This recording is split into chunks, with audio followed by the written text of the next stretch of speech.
In 1932, Franklin D. Roosevelt came to Detroit to campaign for the presidency. 20,000 people showed up. That same afternoon, Joe Mendy, the most famous chimp, was performing at the zoo. Twice as many people came to see Joe. For nearly 40 years, he and other chimps entertained and delighted generations of Detroiters. In the 50s and 60s, you could also take a spin in a llama cart, amble along on the back of an Aldabra tortoise, or watch the elephant show.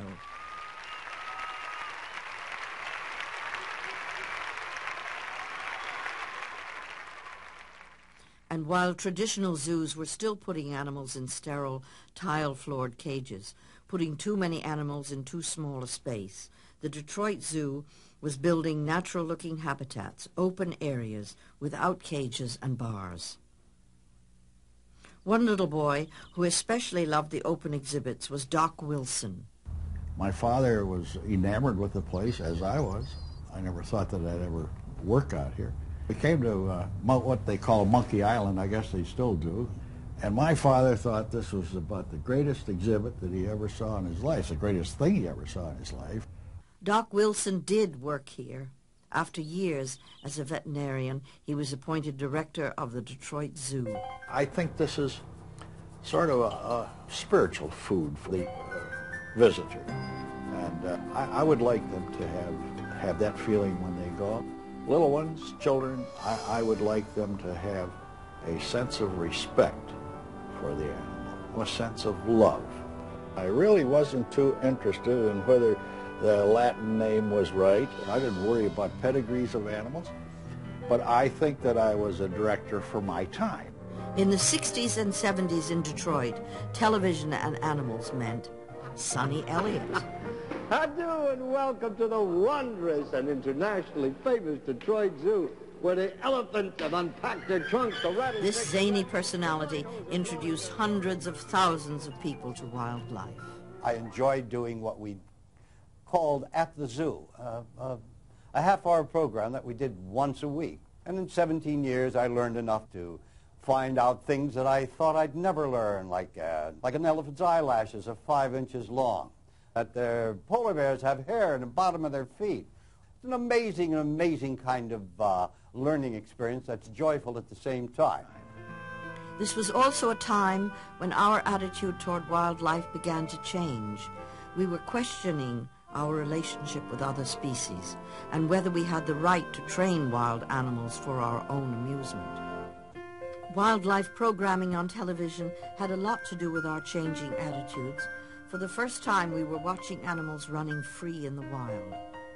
And as it became more fascinating to see the natural behaviors of wildlife, the animal shows became part of the zoo's past. At the same time, beyond the natural-looking habitats, beyond the eyes of the public, remarkable achievements were taking place at the zoo. With a unique team of zoologists, physicians, veterinarians, and research specialists, the Detroit Zoo began a struggle to preserve some rare and endangered species. Bill Austin was a member of that unique team, fulfilling a lifelong dream to be part of the zoo movement. He served as education curator at the Detroit Zoo for many, many years.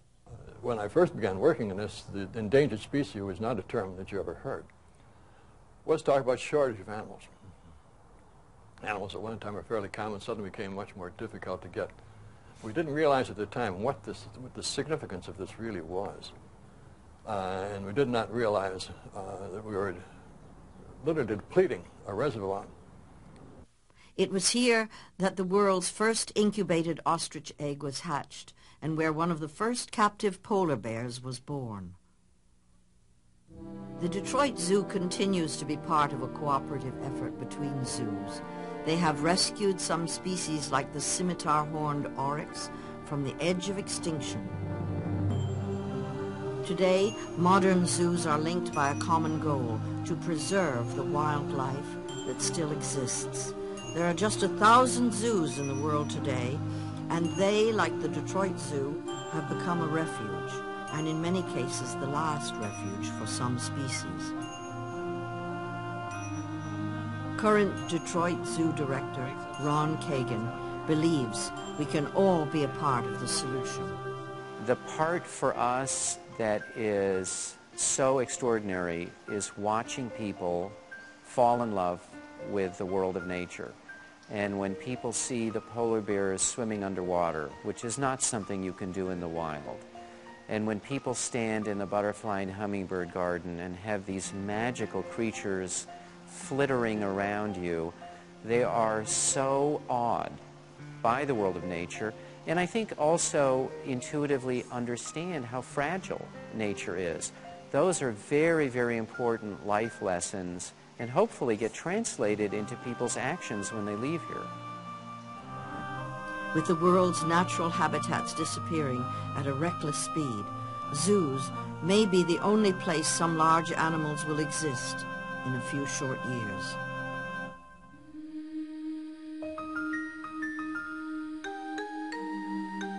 The modern zoo calls us back to a time when the habitats were as bountiful as the animals who lived there. Zoos are the sanctuaries of our future, preserving and breeding the endangered among us. It's not just animals that you see here. You are witnessing an international effort to maintain wildlife. This place is a zoo, a sanctuary for animal and man alike. A magnificent celebration of all creatures, great and small.